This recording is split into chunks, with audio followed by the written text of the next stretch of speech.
Qué bueno verles aquí de nuevo para estudiar un tema más de la palabra de Dios. Vamos a comenzar con una oración. El título de nuestro tema para hoy es como en los días de Noé. Oremos. Nuestro Padre y nuestro Dios, gracias por habernos traído con bien a este lugar. Gracias porque tenemos tu palabra, una guía segura en un mundo que parece andar sin rumbo. Pedimos la presencia de tu Santo Espíritu al estudiar tu palabra esta noche. Que no regrese a ti vacía, sino que cause el impacto que tú quieres que cause. Te lo imploramos en el nombre de Jesús. Amén. Quiero invitarles esta noche a abrir sus Biblias conmigo al Evangelio según San Mateo, al capítulo 24. Y vamos a leer los versículos 37 al 39. Mateo 24 y el versículo 37 hasta el versículo 39. En nuestro tema de ayer estudiamos en cuanto a la destrucción de Sodoma y Gomorra. Y nos dimos cuenta que la destrucción de las ciudades de la llanura representa una destrucción mayor cuando Cristo venga por segunda vez. El tema que vamos a estudiar esta noche es similar al que estudiamos anoche, solo que no vamos a hablar de Sodoma y Gomorra, sino que vamos a hablar del diluvio. Leo empezando el versículo 37. Mas como en los días de Noé, así será la venida del Hijo del Hombre. Esa es tipología.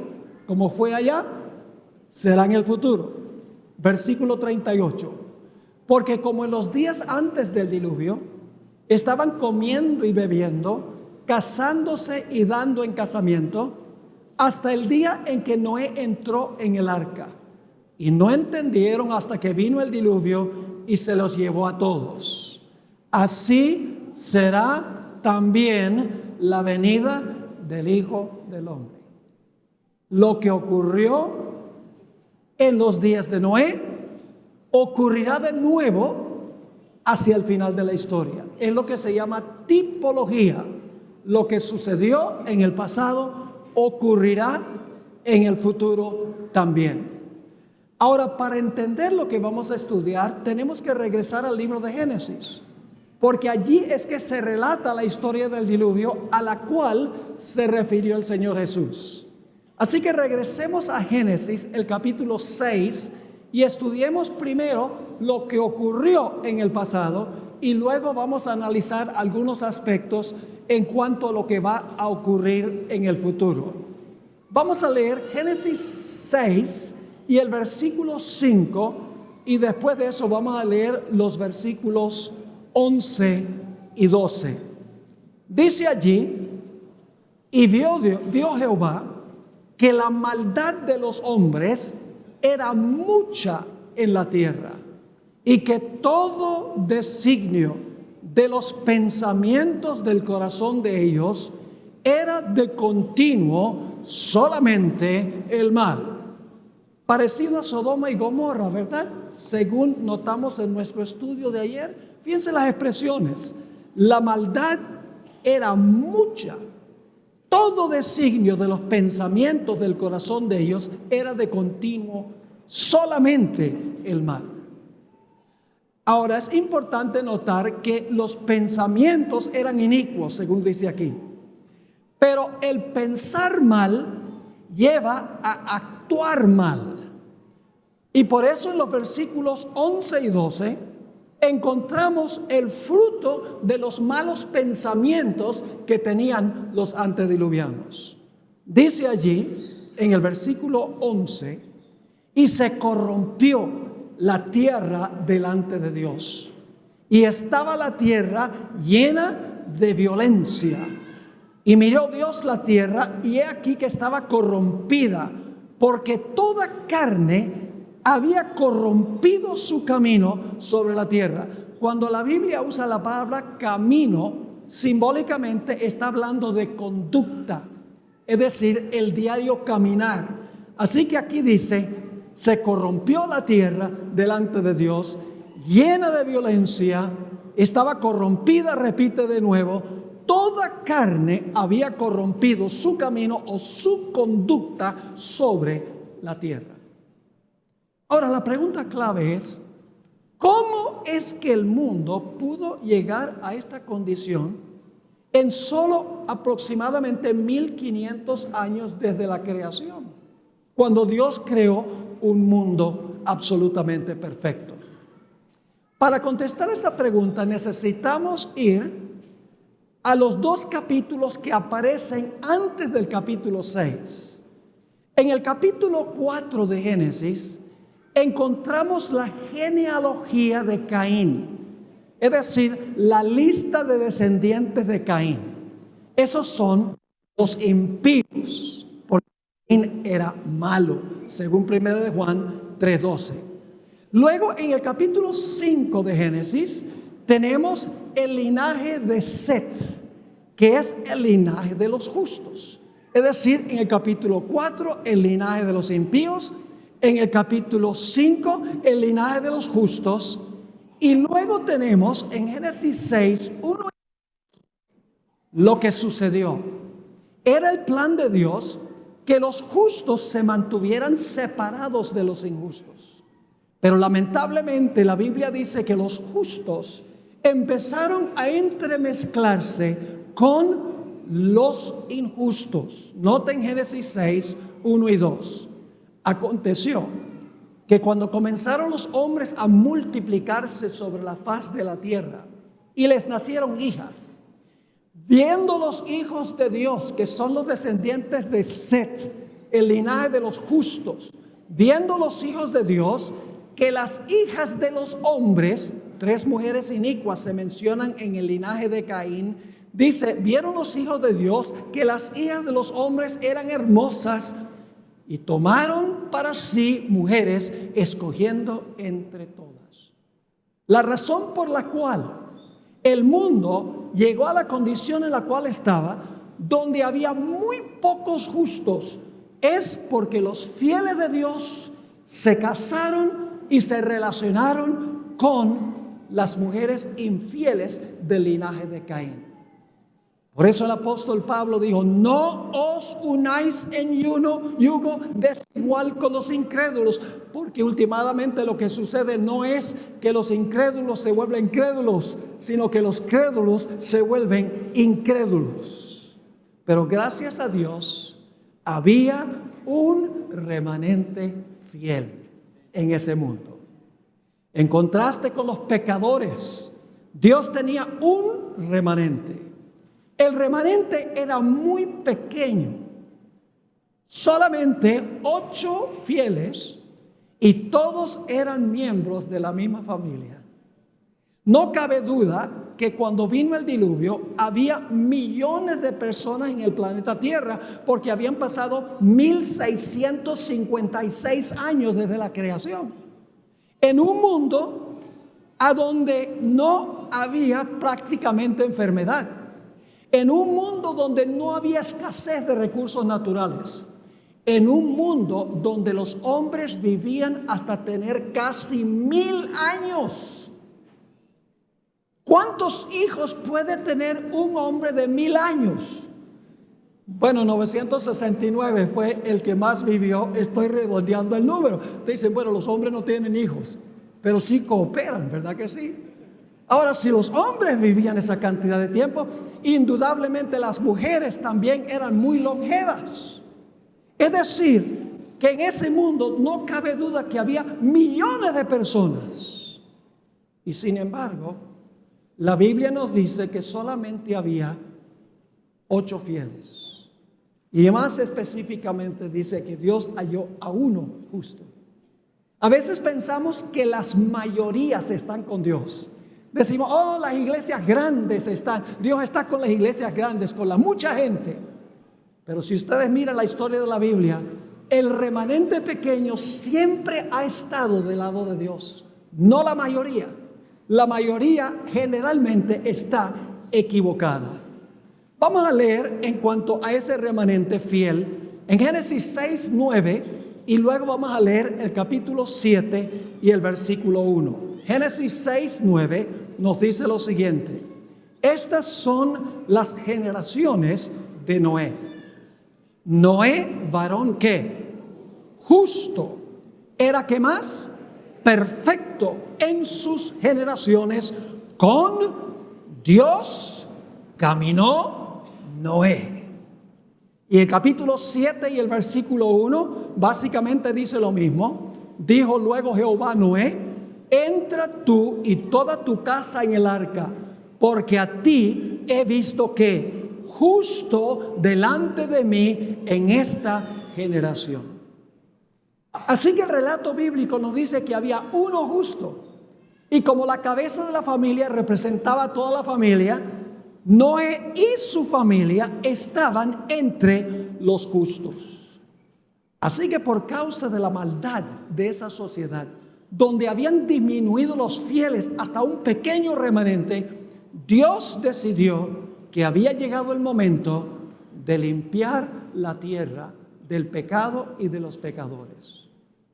Pero antes que Dios destruyera el mundo y a los pecadores, Dios dio un periodo de oportunidad o de gracia. Génesis 6 y el versículo 3 nos dicen cuánto tiempo duró ese periodo que Dios estableció de oportunidad para salvarse. Dice allí en Génesis 6, 3: y dijo Jehová: no contenderá mi espíritu con el hombre para siempre. Es decir, la paciencia de Dios tiene límite. La misericordia de Dios tiene límite. Lo vemos en esta historia del diluvio. Porque dice: no contenderá mi espíritu con el hombre para siempre. Porque ciertamente él es carne. Mas serán sus días, ¿cuánto? 120 años. Así que Dios dijo: le voy a dar a esta civilización 120 años de misericordia y de gracia para que se arrepientan y cambien sus caminos. Pero ¿cómo sabría esa gente que Dios le iba a dar ese periodo si no había quien predicara ese mensaje? Así que Dios levantó a este hombre fiel, a Noé, para que predicara el mensaje a esa sociedad antediluviana.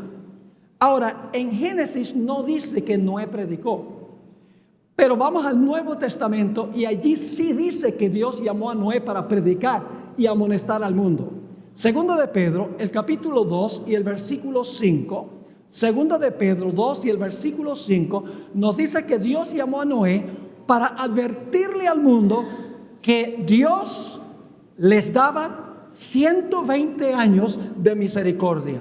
Dice allí en 2 de Pedro 2:5: y si no perdonó al mundo antiguo, sino que guardó a Noé. ¿Y qué fue Noé? Pregonero. ¿Qué es un pregonero? Es un predicador, ¿verdad? Pregonero ¿de qué? De justicia, con otras 7 personas, trayendo el diluvio sobre el mundo de los impíos. Ahora, el mensaje también iba acompañado del poder del Espíritu Santo. Es decir, el mensaje de Noé no solamente fue un mensaje de él, el Espíritu Santo acompañó su mensaje. Y usted dice: ¿dónde dice eso? Volviendo otra vez a Génesis 6 y el versículo 3, Génesis 6 y el versículo 3: y dijo Jehová: no contenderá mi ¿qué? Mi espíritu con el hombre para siempre, porque ciertamente él es carne, mas serán sus días 120 años. Así que mientras Noé predicaba, el Espíritu Santo estaba impresionando los corazones de la gente que vivía en esa sociedad para que se arrepintieran y cambiaran sus caminos. El mensaje de Noé tuvo poder porque iba acompañado del poder del Espíritu Santo. Pero Noé no solamente predicó. No solamente predicó, sino que también construyó un arca. Mostró su fe por sus obras. Note lo que dice en Hebreos 11 y el versículo 7. Hebreos 11 y el versículo 7. Noé demostró que él tenía fe en lo que Dios le dijo, que iba a haber un diluvio, porque él implementó, fue a buscar los serruchos, fue a buscar los clavos para cortar la madera y construir el arca. Dice allí en Hebreos 11 y el versículo 7, por la fe Noé, cuando fue advertido por Dios acerca de las cosas que aún no se veían, con temor, ¿qué hizo? Preparó el arca en que su casa se salvase, y por esa ¿qué? Por esa fe condenó al mundo y fue hecho heredero de la justicia que viene por la fe. ¿Qué clase de fe tenía Noé? Una fe que una fe que obra. Si Noé hubiera dicho, viene un diluvio, el mundo se va a llenar de agua, y la gente dice, ¿qué vamos a hacer? Y él dice, Dios proveerá. La gente como que no le hubiera creído mucho. Pero a pesar de que nunca había llovido, Noé predicó que iba a venir un diluvio y que iba a inundar toda la tierra. Ahora, permítame decirles algo en cuanto al mundo antes del diluvio. Nunca había llovido. En la creación, según Génesis 1:2, el planeta Tierra estaba completamente cubierto de agua antes de la creación. En Génesis 1:7 nos dice que Dios, el segundo día de la creación, tomó parte del agua que cubría el planeta y la colocó arriba para que la tierra fuera como un invernadero, y tomó parte del agua y la colocó debajo de la tierra. Se conoce como las ventanas del cielo y las fuentes del gran abismo. Ahora, ¿por qué colocó Dios esa capa de agua o de vapor encima de la tierra? Para que hubiese un clima uniforme. ¿Por qué colocó el agua debajo de la tierra? Para tener un sistema de riego automático. En Génesis, el capítulo 2 y el versículo 5 y 6 dice que a ciertas horas del día subía un vapor de la tierra que regaba la tierra. Es decir, la tierra no era regada por lluvia, la tierra era regada por un sistema de riego automático. En el diluvio, Dios no tuvo que inventar agua. Dios no tuvo que crear agua en el diluvio.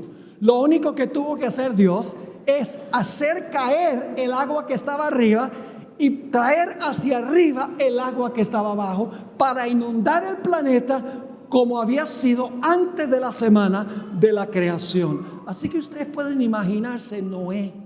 La gente pensaba que estaba loco, diciéndole a la gente, oigan, el mundo va a ser destruido por un diluvio. Y la gente dice, esa palabra no está en nuestro vocabulario. Esa palabra no está en el diccionario. ¿Qué significa? Significa que Dios va a llenar el mundo de agua como estaba antes de la creación. Dicen ellos, qué ridículo. Si nunca ha llovido. La forma en que se riega la tierra es que sube un vapor de la tierra. Noé, tú estás loco. Lo que estaba diciendo Noé era anticientífico, antirracional, antihistórico. Y sin embargo, Noé mostró su fe. No solo predicó que venía un diluvio, sino que construyó un arca en tierra seca, porque demostró que creía que venía un diluvio como Dios había dicho. Así que Noé predicó por 120 años. Llegó hacia el final de los 20 años. Y Dios hizo un gran milagro cuando Noé terminó de construir el arca. En Génesis 7 y el versículo 15 y 16, Génesis 7 y el versículo 15 y 16, nos dice que Dios le mandó a los animales que vinieran de dos en dos a Noé, quien estaba en el arca. La versión de Hollywood no funciona.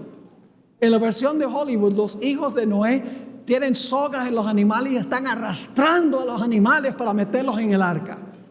Pero noten lo que dice la Biblia en cuanto a los animales.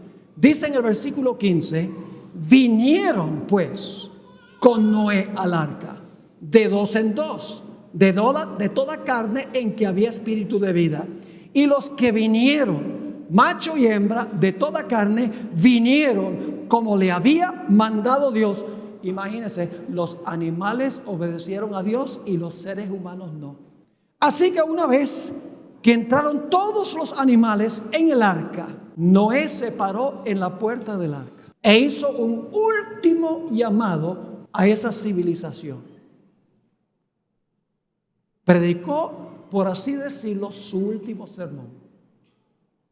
¿Y cuántos aceptaron el mensaje? Nadie. Por lo tanto, ahora Noé y su familia entraron al arca y vamos a ver en un momento que se cerró la puerta.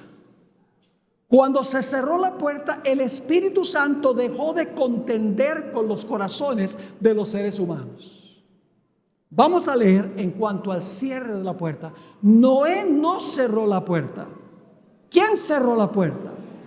Dios cerró la puerta. Dice allí en Génesis 7:16, y los que vinieron, macho y hembra, de toda carne vinieron, como le habían mandado Dios. Y luego, ¿qué dice? Y Jehová le cerró la puerta. Cuando esa puerta se cerró, todos los casos estaban decididos para vida o para muerte. Los que estaban dentro del arca estaban salvos, los que estaban fuera del arca estaban perdidos. No había forma de cambiar de lado. El destino de cada uno estaba ya fijo. Y sin embargo, algo muy interesante. Noé predicó 120 años.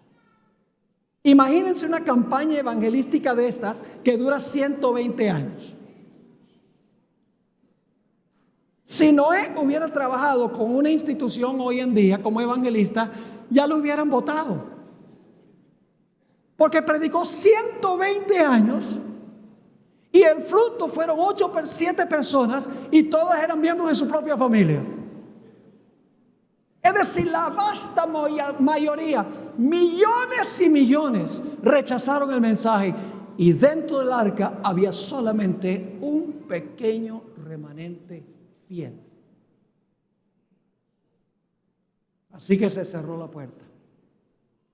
Y enseguida comenzó a llover. No comenzó a llover enseguida.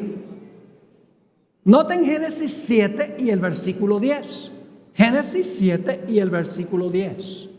Aquí está hablando Dios a Noé y dice: porque pasados aún 7 días, yo haré llover sobre la tierra 40 días y 40 noches, y raeré de sobre la tierra, la faz de la tierra, a todo ser viviente que hice. Y luego dice: y sucedió que al 7º día las aguas del diluvio vinieron sobre la tierra. Ahora tenemos que hacernos una pregunta. ¿Por qué es que después que se cerró la puerta, Dios permitió que pasaran 7 días, Noé y su familia en el arca y los impíos vivos afuera del arca? La respuesta es muy sencilla. ¿Creen ustedes que la fe y la confianza de Noé y su familia en la palabra de Dios fue severamente probada durante esos 7 días?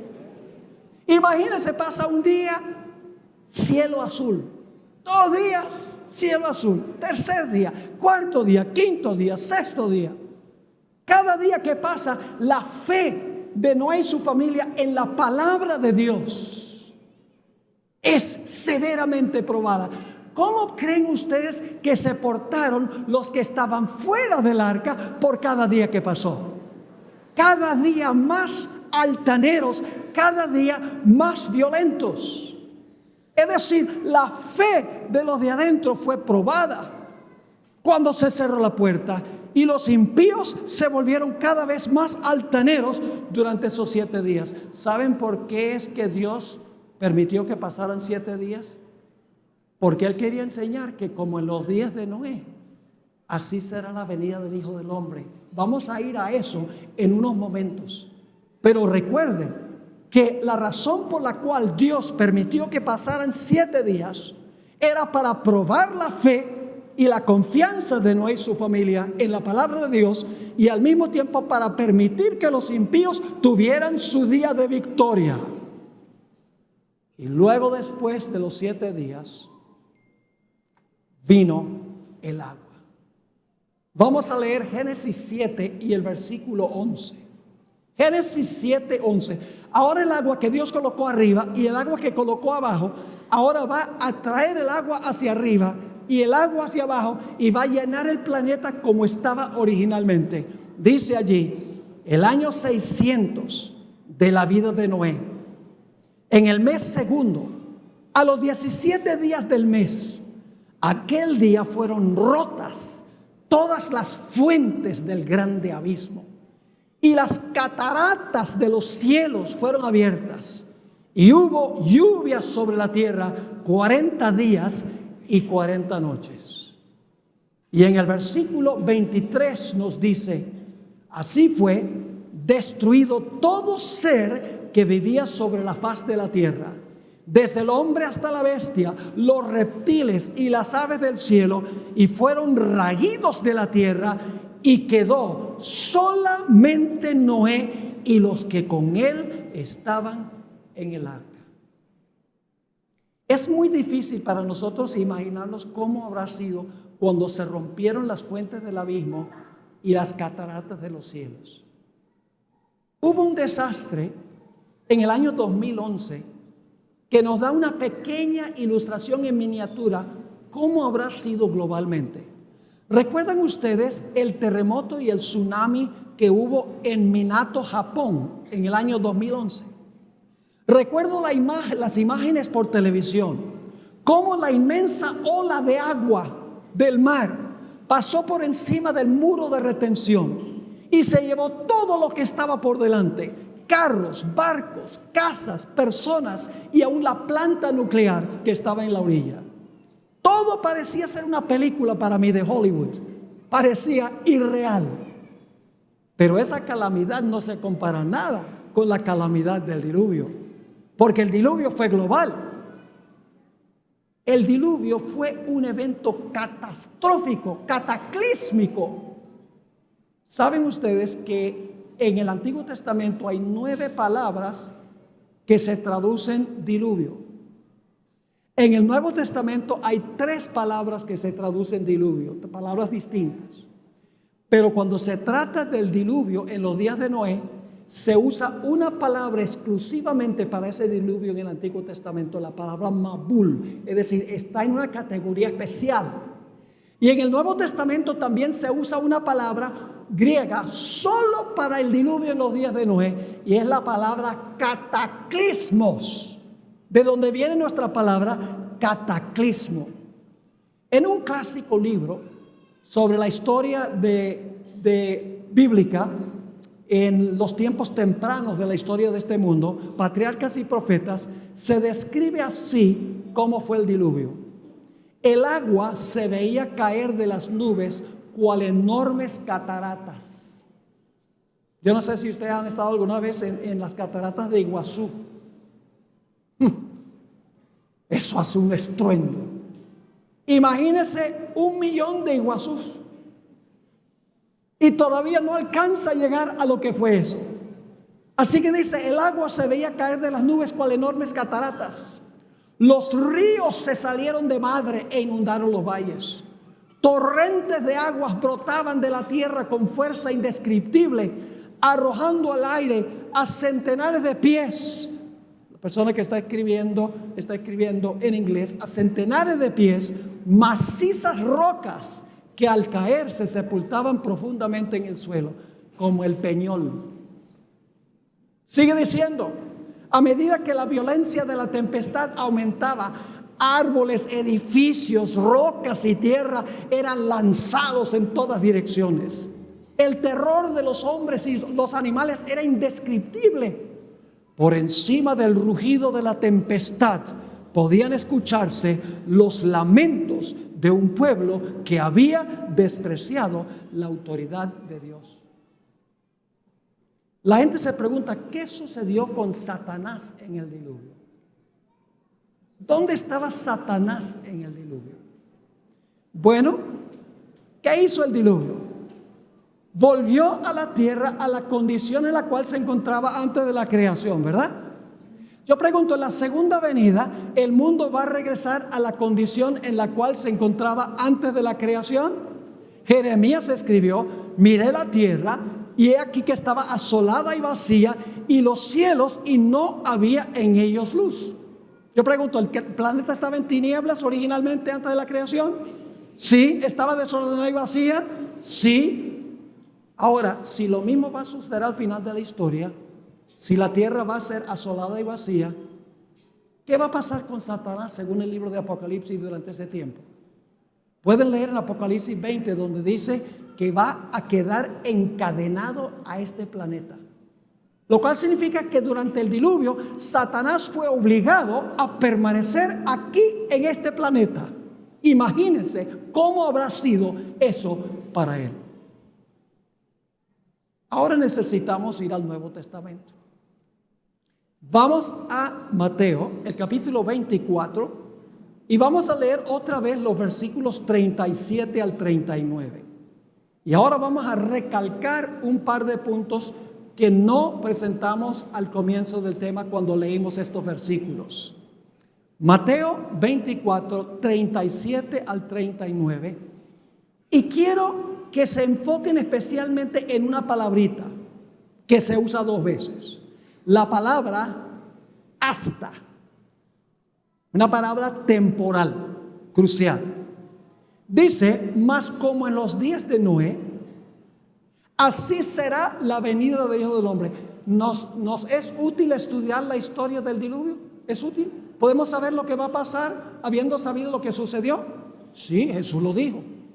Mas como en los días de Noé, así será la venida del Hijo del Hombre. Porque como en los días antes del diluvio, importante, estaban comiendo y bebiendo, casándose y dando en casamiento, es decir, estaban llevando adelante su vida rutinaria, como todos los días, hasta el día en que Noé entró en el arca. Ahí está el primer hasta. El primer hasta marca cuál punto de tiempo. Cuando Noé y su familia, ¿qué cosa? Entraron al arca y se cerró ¿qué? Y se cerró la puerta. Pero ahora sigamos leyendo. Dice, y no entendieron. ¿Quiénes no entendieron? ¿Quiénes no entendieron? Los que estaban fuera del arca. ¿Qué no entendieron? No entendieron hasta que vino el diluvio y se los llevó a todos.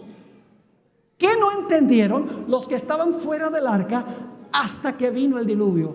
No entendieron que estaban ¿qué? Perdidos. Jesús está diciendo aquí que en relación con su segunda venida, la puerta se va a cerrar, luego va a haber un periodo y entonces viene la destrucción. Sí, porque al final del versículo Jesús dijo, así será ¿qué? Será también la venida del Hijo del Hombre. Es decir, la puerta de la gracia para el mundo se va a cerrar antes de la destrucción.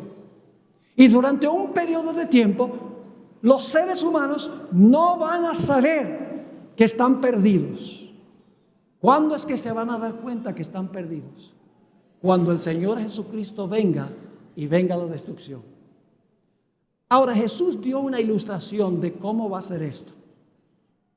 Jesús dijo que Él va a venir como ladrón. Ahora, no se preocupen que Jesús no es ningún ladrón. Jesús está tratando de recalcar un punto muy importante. Él dice, yo vengo como ladrón. Y mucha gente cree, bueno, esa es la segunda venida de Jesús. Pero en realidad no. Y ustedes dicen, ¿cómo es eso? Bueno, vamos a pensar de la venida de un ladrón. Es el mes de diciembre, donde hace frío aquí en Medellín. ¿Verdad que sí? Un poco más frío en diciembre. A pesar del cambio climático, ¿verdad? Un poquito menos. Está soplando el viento. Han trabajado todo el día. Llegan a la casa después de trabajar todo el día cansados. Se comen la sopita. Y luego después de comer, la comida liviana, se sientan en la silla más cómoda que tienen a ver las noticias, se empiezan a dormir. Ay, yo me voy a ir a acostar. Y la persona va y se acuesta. Debajo de las cobijas, calienticos. Y cuando está debajo de las cobijas, se me olvidó trancar la puerta. Esto está tan calientico y tan cómodo aquí. Me da guayabo salirme de aquí.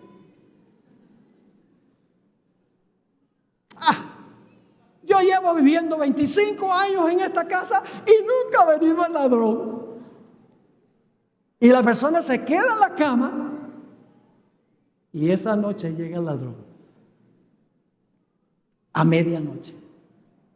¿Y la gente en la casa qué está haciendo? Todos están durmiendo. Y el ladrón entra a la casa, se roba el televisor, el iPad, la computadora, el dinero, todo lo que consigue y se va.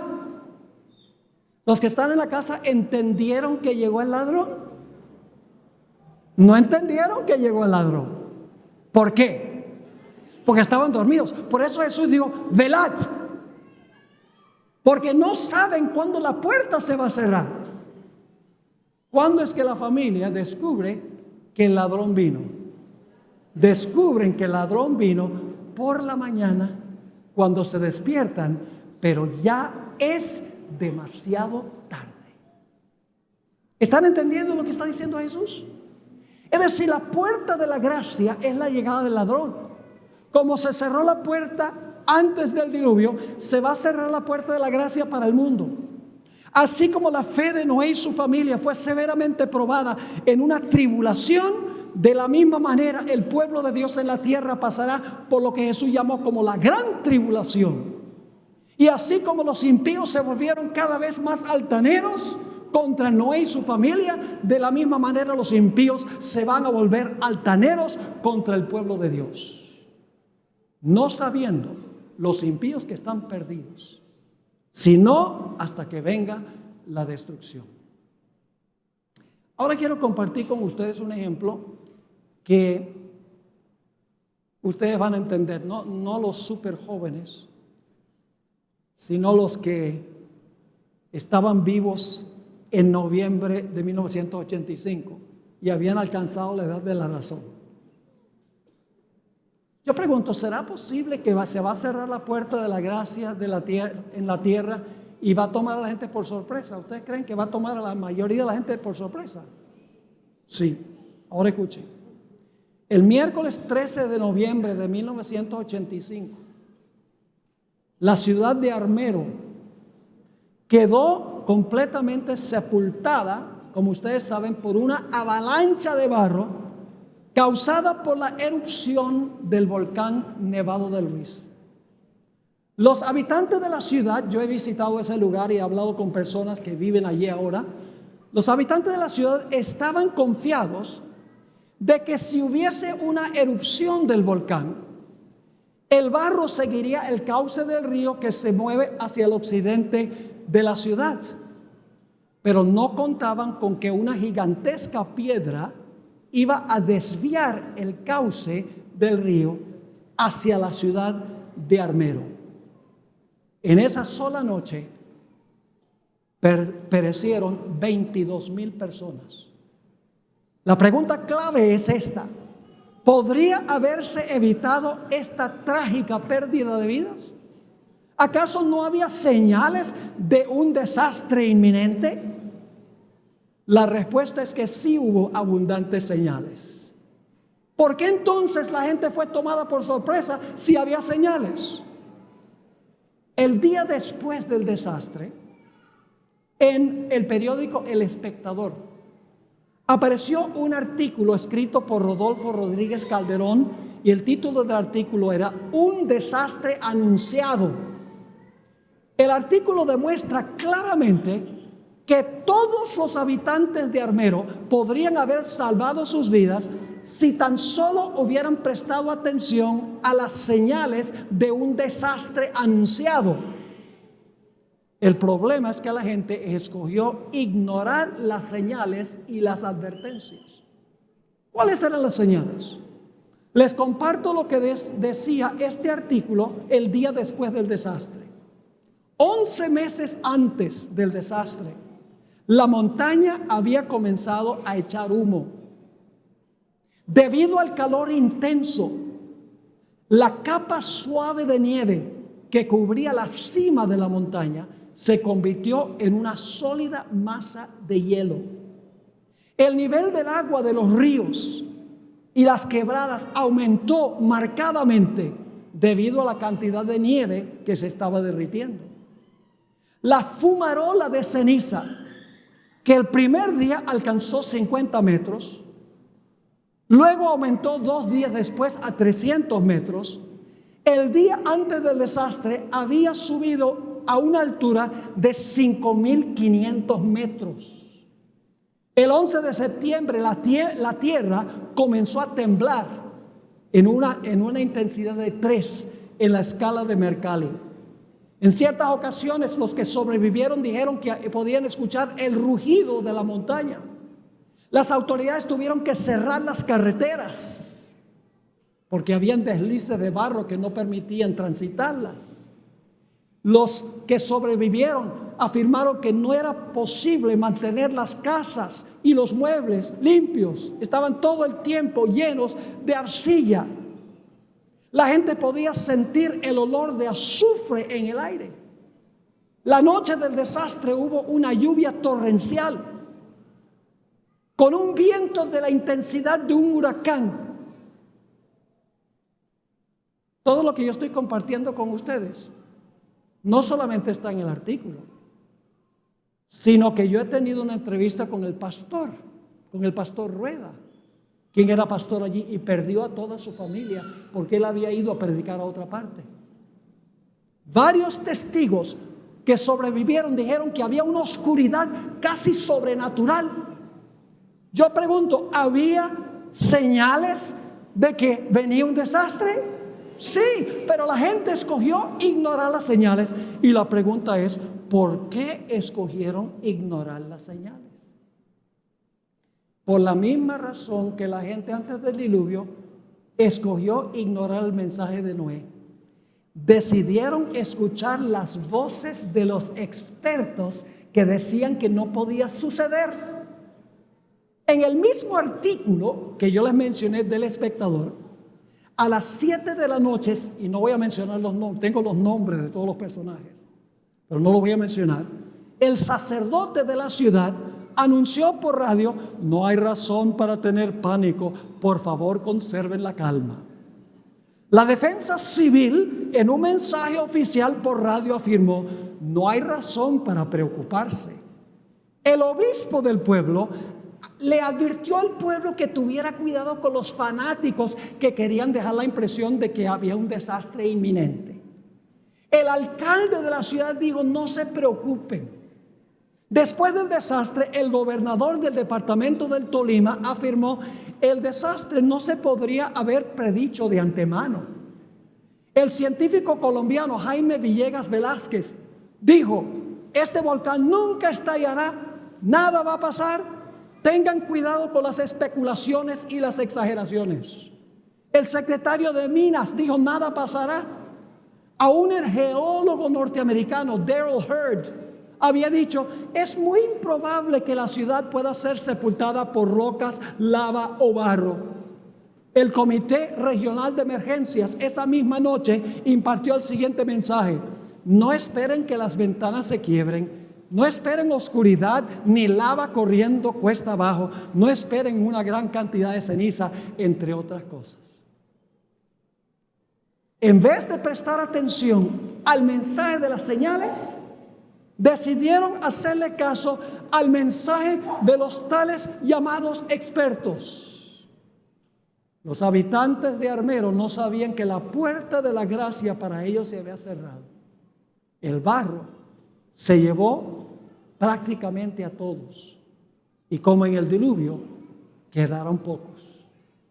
El Señor Jesucristo nos advirtió de que nosotros debemos aprender lecciones de experiencias como estas. En Marcos 13, 33 al 37, el Señor Jesucristo dijo lo siguiente, y hay una palabrita muy importante que se repite varias veces. Jesús dijo: pero de aquel día y de la hora nadie sabe, ni aun los ángeles que están en el cielo, ni el Hijo, sino el Padre. Mirad, ¿qué más? Velad, ¿qué más? Y orad, porque no sabéis cuándo será el tiempo. Es como el hombre que, yéndose lejos, dejó su casa y dio autoridad a sus siervos y a cada uno su obra, y al portero mandó que velase. Es decir, significa estar despiertos. Luego Jesús dijo, versículo 35, velad pues, porque no sabéis cuándo vendrá el Señor de la casa, si al anochecer, o a la medianoche, o al canto del gallo, o a la mañana, para que cuando venga de repente no os halle durmiendo. Y lo que a vosotros digo, a todos lo digo, ¿qué cosa? Velad. Eso significa prestar atención a las señales que están ocurriendo. La gente secular dice, esa idea de que el Señor Jesucristo va a venir en una nube en el cielo, eso es un mito. ¿Quién va a creer eso? Eso nunca ha pasado. Es anticientífico. Nunca ha sucedido en la historia. Es ilógico, es irrazonable. Y mucha gente, tal vez la mayoría de la gente en el mundo, se come el cuento y dice, de verdad que eso parece un cuento de hadas. Lo mismo decían en los días de Noé. Ahora, ya para terminar, mis queridos hermanos y amigos, nadie sabe cuándo se va a cerrar la puerta de la gracia para el mundo. Pero yo quiero decirles que hay dos puertas de la gracia que se cierran. Una puerta que se cierra es aquella de la cual hemos hablado, cuando se va a cerrar la puerta de la oportunidad para todo el mundo. Cuando ya se ha predicado el Evangelio con el poder del Espíritu Santo, el pequeño remanente ha aceptado el mensaje, la vasta mayoría lo ha rechazado, y entonces llega el momento cuando todos han tomado su decisión, que se va a cerrar la puerta de la gracia para todo el mundo. Y los salvos estarán salvos y los perdidos estarán perdidos. Pero hay otra puerta de la gracia. Es un cierre de la puerta individual de la gracia. Escuchen bien. Si yo llegase a morir esta noche, mi puerta de la gracia se cerró. Así que si yo no llego al cierre de la gracia para el mundo, pero llegase a morir esta noche, mi puerta de la oportunidad se cerró. En Hebreos 9:27 dice algo muy interesante. Hebreos 9 y el versículo 27 dice: y de la manera que está establecido para los hombres, que mueran, ¿qué? Que mueran una sola vez, y después de esto, ¿qué cosa? El juicio. Todo ser humano, con la excepción de los que estarán vivos cuando Jesús venga, van a morir. Y después de su muerte viene el juicio de su caso. Después de la muerte no hay oportunidad de cambiar de lado. La puerta individual de la gracia en ese momento se cerró. Pensamiento solemne, que si no llegamos al cierre de la gracia para el mundo, pero si llegamos al cierre de la gracia individual, sucederá exactamente lo mismo. Pero yo quiero decirles, gracias a Dios, que Dios nos ha dado un camino de escape, que si nosotros llegásemos a morir, podemos estar absolutamente seguros. Y ustedes dicen, ¿cuál es ese? Vamos a 1 Tesalonicenses 4, 15 al 17. 1 Tesalonicenses 4, 15 al 17. Va a haber dos clases de personas que murieron. Están los muertos que murieron fuera de Cristo y los muertos que murieron en Cristo. Los que mueren fuera de Cristo son como los que vivieron antes del diluvio y estaban fuera del arca. Fíjense lo que dice aquí en cuanto a la segunda venida. Por lo cual os decimos esto en palabra del Señor, que nosotros que vivimos, que habremos quedado hasta la venida del Señor, no precederemos a los que durmieron. Es decir, los que están vivos no van a ir al cielo antes que los que murieron en Cristo. Versículo 16. Porque el Señor mismo, ¿quién es el Señor mismo?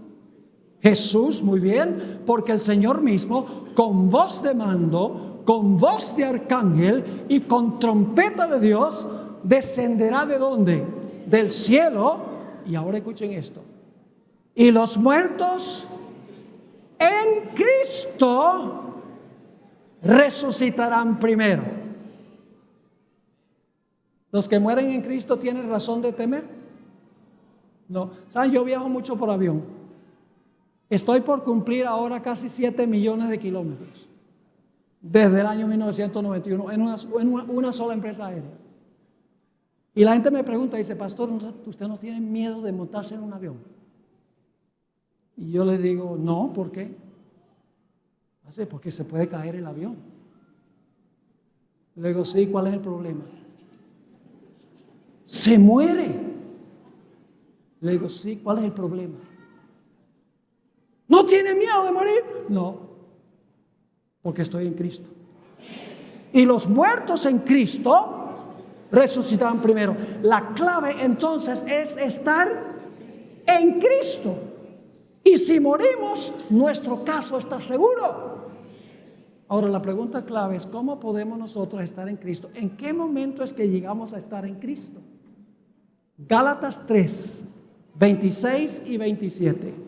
Gálatas 3, 26 y 27.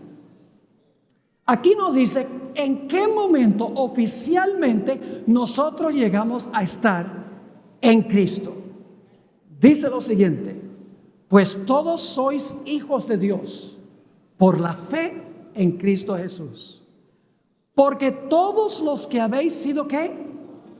Bautizados en Cristo, de Cristo estáis revestidos.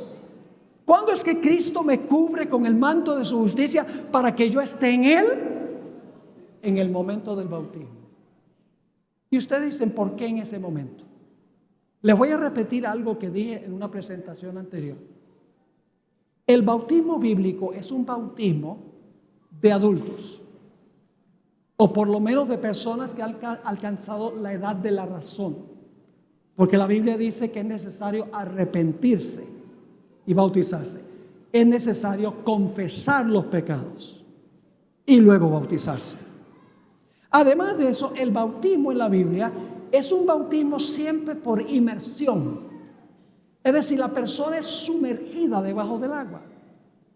Y algunos dirán, pero pastor, ¿qué importancia tiene que una persona sea bautizada por aspersión o por infusión o por inmersión? Al fin y al cabo, lo importante es que la persona es sincera. No es así.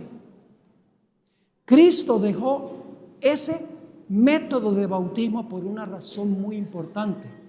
Y le voy a explicar como expliqué la otra noche. Señor Jesucristo, cuando colgó en la cruz, dijo, consumado es, y dejó de respirar. ¿Qué hizo Jesús mientras estaba en el sepulcro? No respiró. ¿Qué fue lo primero que hizo cuando salió del sepulcro? Respiró de nuevo. Murió, fue sepultado y resucitó. Ahora escuchen bien. Cuando una persona se bautiza por inmersión, sumergido debajo del agua, en miniatura está repitiendo la experiencia de Jesús. Porque antes de que el pastor ponga al candidato debajo del agua, él dice, yo te bautizo en el nombre del Padre, el Hijo y el Espíritu Santo, que es lo último que hace el candidato antes que el pastor sumerja a esa persona. Deja de respirar. ¿Y qué hace mientras está debajo del agua? No respira. ¿Y qué es lo primero que hace cuando sale? Respira de nuevo. Está incorporándose en Jesús. En miniatura está siendo incluido en Cristo Jesús. Y si esa persona llegase a morir, está en Cristo. y no tiene nada que temer. Y eso se aplica también a los que estarán vivos cuando Jesús venga. Ahora, yo sé que hay muchas personas aquí que no han pasado por esta gloriosa experiencia, la experiencia del bautismo. Y a veces yo digo, ¿por qué razón hay que rogarle a la gente que tome su decisión de bautizarse? Si es el más grande privilegio que uno puede tener, ser sepultado con Cristo, incluido con Cristo, estar en Cristo. ¿Qué cosa más importante puede haber que esa? Por eso cuando Pedro predicó su sermón el día del Pentecostés, ni siquiera tuvo que hacer un llamado, porque la Biblia dice que 3,000 individuos vinieron y dijeron, bueno, Pedro, ¿qué tenemos que hacer? Y Pedro les dijo, arrepiéntanse y bautícese cada uno de ustedes en el nombre de Jesús para perdón de los pecados y recibiréis el Espíritu Santo. Imagínense qué bendiciones, perdón de los pecados y además de eso recibir el Espíritu Santo en la vida para vivir una vida semejante a la de Jesús.